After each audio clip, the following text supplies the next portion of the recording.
What do you say to young men who come to you for advice, who feel lost, who don't really know where they fit into society?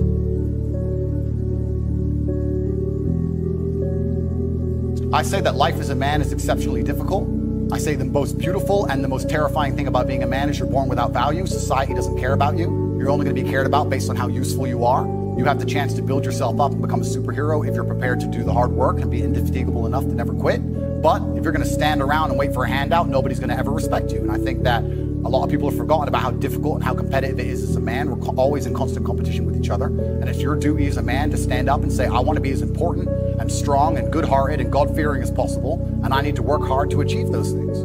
Masculine men have a duty to provide and protect those they care about. We have a duty to do things we don't feel like doing because we know we're supposed to do them. And that's why we stayed in the Titanic and died. We need to be teaching young men to understand that the world is very, very difficult. It's hard to be a man. You're going to feel bad sometimes. You just suck it up and perform anyway. Not to sit there and cry your eyes out or blame other people. Tough being a woman too in modern society. It's certainly tough being a woman, but I'm not a woman, so why would I speak on issues I do not understand? I'm a man. Because every man deals with heartbreak and deals with sadness, but how you use that energy is the differentiator between humans, right? You are feeling the same pain that many men have felt. I, as a man, every man out there has had his heart broken and understands how difficult it is. As a man, we all know how hard it is to see the girl you love getting plowed. Yeah, getting plowed by someone else, like you have to deal with now. You can log into our OnlyFans and see it.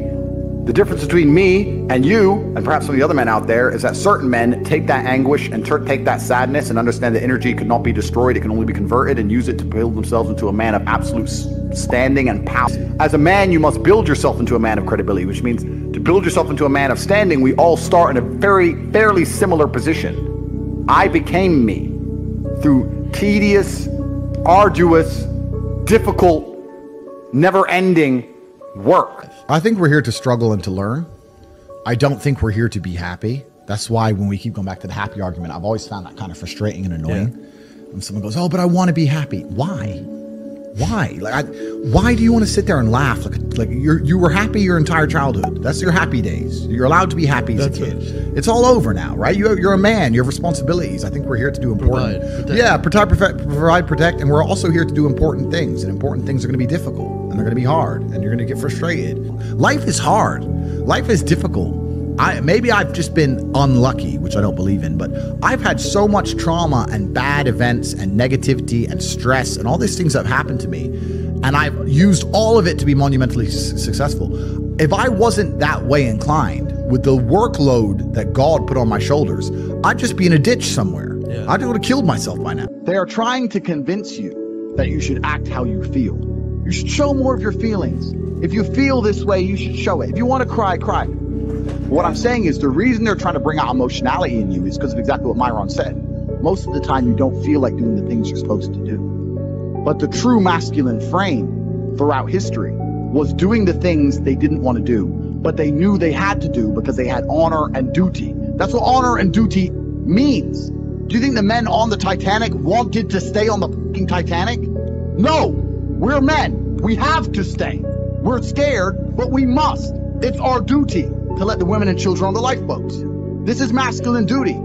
A good man controls himself. I have absolute self-control. Emotional control is absolutely and utterly important as a man. I'm saying that you need to understand as a man, there are certain principles under which you act, regardless of how you feel. I can wake up in a terrible mood. I can wake up sad. I can ache. I can have a busy day, stressed, etc. I will complete the same tasks as if I woke up in a fantastic mood. I'll do the same things because how I feel has no bearing on the things I'm going to do with my day because I have duty to myself and to my bloodline. Because you think there's something wrong with you. You go, well, I lack motivation. I don't have the motivation to go to the gym. Well, here's the newsflash. Neither did I. And I still did it. So now what are you going to say? Now you have no excuse, right? Oh, you're scared to get in the ring. So was I. Still did it. Scared to get in the cage. So was I still did it. Being a man isn't about not feeling things. It's about acting the way you're supposed to act, regardless of how you feel. We act. We're men of action. We get things done. So the world got built. All of it. All the men who built the skyscrapers felt scared. They did it anyway. You need to become a man of action. Stop worrying about how you feel and start worrying about what you're supposed to be doing. How about that?